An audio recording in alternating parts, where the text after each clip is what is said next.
psikologi perkembangan moral, psikoseksual, dan psikososial. Anggota kelompok Kela Maritza, Me Nabila Fide, Naila Syakira, Grazila Syafa. Psikologi perkembangan. Perkembangan manusia menurut Santrok 2009 adalah suatu proses alamiah yang dapat dibuktikan secara ilmiah tentang transformasi atau pola tahapan perkembangan manusia sepanjang kehidupannya. Pertumbuhan secara sistematis lebih banyak mengkaji tentang perubahan secara kuantitatif atau pertumbuhan walaupun di dalamnya terdapat proses penurunan. Diperkuat dengan pendapat perkembangan Papalia DKK 2009, bahwa manusia bersifat sistematis, yang artinya proses perkembangan manusia bersifat teratur, bertahap, dan berkelanjutan. Tahapan perkembangan manusia yaitu mulai dari prenatal, bayi, anak-anak, remaja, dewasa, dan lansia. Perkembangan moral adalah perubahan dalam pemahaman dan penilaian tentang apa yang benar dan salah. Perkembangan ini mencakup pembentukan nilai-nilai, norma-norma etika, dan pengambilan keputusan moral berdasarkan prinsip-prinsip dan situasi sosial. Menurut Kolbeck, ada 6 tahap, stages, dalam perkembangan moral yang dapat dikaitkan satu sama lain dalam 3 tingkat, levels, sehingga setiap tingkat meliputi 2 tahap. 3 tingkat itu meliputi prekonvensional, konvensional, dan postkonvensional. Perkembangan psikoseksual. Menurut teori psikoseksual Sigmund Freud, yaitu perilaku manusia dipengaruhi oleh pengalaman masa lalu yang dibawa secara tidak disadari bahwa sesungguhnya manusia dipengaruhi oleh alam bawah sadar. Sigmund Freud memberi penekanan pada motivasi seksual. Tahap-tahap perkembangan menurut Freud dikenal sebagai tahapan psikoseksual atau psikoseksual stages. Dalam pandangan Freud, apabila kebutuhan untuk memperoleh kepuasan kurang terpenuhi atau terlalu terpenuhi, individu akan mengalami fiksasi atau terkunci di tahap perkembangan tersebut. Tahap perkembangan psikoseksual yaitu dimulai dari fase oral pada usia 0 sampai 1 tahun, fase anal 1 sampai 3 tahun, fase palich 3 sampai 5 atau 6 tahun, fase laten 5 atau 6 sampai 12 atau 13 tahun, dan fase dewasa 12 atau 13 tahun sampai dewasa. Fase oral adalah tahap pertama dalam teori perkembangan psikoseksual yang dikemukakan oleh Sigmund Freud. Pada fase ini, bayi mendapatkan kepuasan utama melalui mulutnya.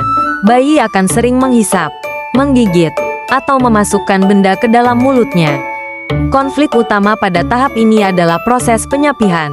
Jika fiksasi terjadi pada tahap ini, Freud percaya individu akan memiliki masalah dengan ketergantungan atau agresi. Fiksasi oral dapat mengakibatkan masalah dengan minum, makan, atau menggigit kuku. Tahap ini berada pada usia kira-kira 2-3 tahun. Pada tahap ini, libido terdistribusikan ke daerah anus.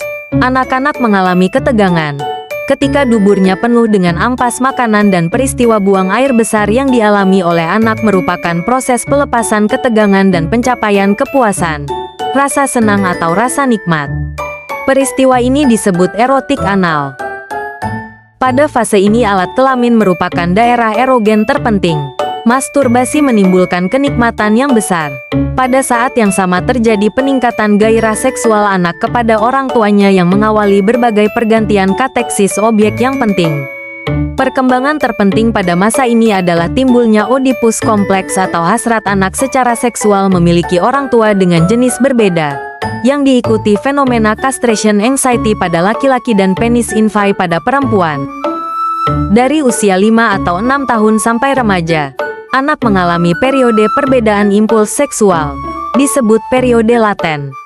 Menurut Freud, penurunan minat seksual itu akibat dari tidak adanya daerah erogen baru yang dimunculkan oleh perkembangan biologis. Jadi, fase laten ini anak mengembangkan kemampuan sublimasi, yakni mengganti kepuasaan libido dengan kepuasan non-seksual, khususnya bidang intelektual, atletik, keterampilan dan hubungan teman sebaya. Fase laten juga ditandai dengan percepatan pembentukan superego. Orang tua bekerja sama dengan anak berusaha merepres impuls seks agar energi dapat dimanfaatkan sebesar-besarnya untuk sublimasi dan pembentukan superego. Anak menjadi lebih mudah mempelajari sesuatu dibandingkan dengan masa sebelum dan sesudahnya. Masa pubertas. Fase ini dimulai dengan perubahan biokimia dan fisiologi dalam diri remaja. Sistem endokrin memproduksi hormon-hormon yang memicu pertumbuhan tanda-tanda seksual sekunder seperti suara, rambut, buah dada, dan pertumbuhan tanda seksual primer. Impuls pregenital bangun kembali dan membawa aktivitas dinamis yang harus diadaptasi untuk mencapai perkembangan kepribadian yang stabil. Pada fase genital, impuls seks itu mulai disalurkan ke objek luar, seperti berpartisipasi dalam kegiatan kelompok, menyiapkan karir, cinta lain jenis, perkawinan dan keluarga. Terjadi perubahan dari anak yang narsistik menjadi dewasa yang berorientasi sosial, realistik dan altruistik. Masalah psikologis yang terjadi pada fase perkembangan psikoseksual. Fase oral, 0-1 tahun. Kepuasan yang berlebihan pada masa oral akan membentuk oral incorporation personality pada masa dewasa, mudah menelan perkataan orang lain. Oral aggression personality ditandai oleh kesenangan berdebat dan sikap sarkastik, bersumber dari sikap protes bayi, menggigit, terhadap perlakuan ibunya dalam menyusui. Mulut sebagai daerah erogen, terbawa sampai dewasa dalam bentuk yang lebih bervariasi, seperti menghisap rokok, menggunjing orang lain, sampai berkata-kata kotor, sarkastik. Efek penolakan pada fase oral. Untuk menjadi penakut, tidak aman, haus akan perhatian, iri, agresif, benci dan kesepian. Fase anal, 1-3 tahun. Masalah pada tahap ini jika ibu yang membiarkan anak tanpa toilet training akan membuat anak bebas melampiaskan tegangannya dengan mengeluarkan kotoran di tempat dan waktu yang tidak tepat, yang di masa mendatang muncul sebagai sifat ketidakteraturan, jorok, destruktif, semaunya sendiri, atau kekerasan, kekejaman atau anal expulsiveness personality. Fase palich, 3-5 atau 6 tahun. Pada anak perempuan merasa cemburu pada anak laki-laki karena ia tidak memiliki penis. Maskuline protes. Biasanya pada tahap ini anak perempuan lebih agresif, keras, dan senang mempermainkan laki-laki. Elektra kompleks. Sikap di mana anak perempuan menjadi lebih dekat, simpati dan menyayangi ayahnya lebih dari kepada ibunya. Hal ini berdasarkan kenyataan bahwa dirinya tidak memiliki penis atau penis envy. Pada anak laki-laki, Oedipus kompleks, munculnya rasa cinta atau ketertarikan seksual anak laki-laki terhadap ibunya dan sekaligus sikap permusuhan kepada ayahnya, yang dianggap sebagai pesaing dalam memperebutkan cinta dari sang ibu.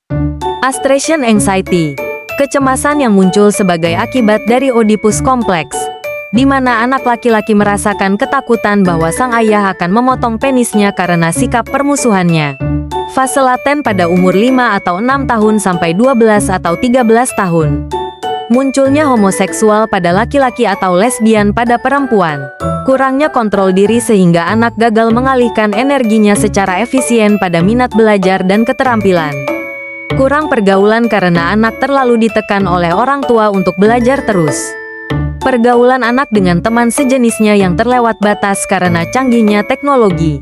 Anak lebih mendengarkan apa kata teman-temannya daripada orang tuanya.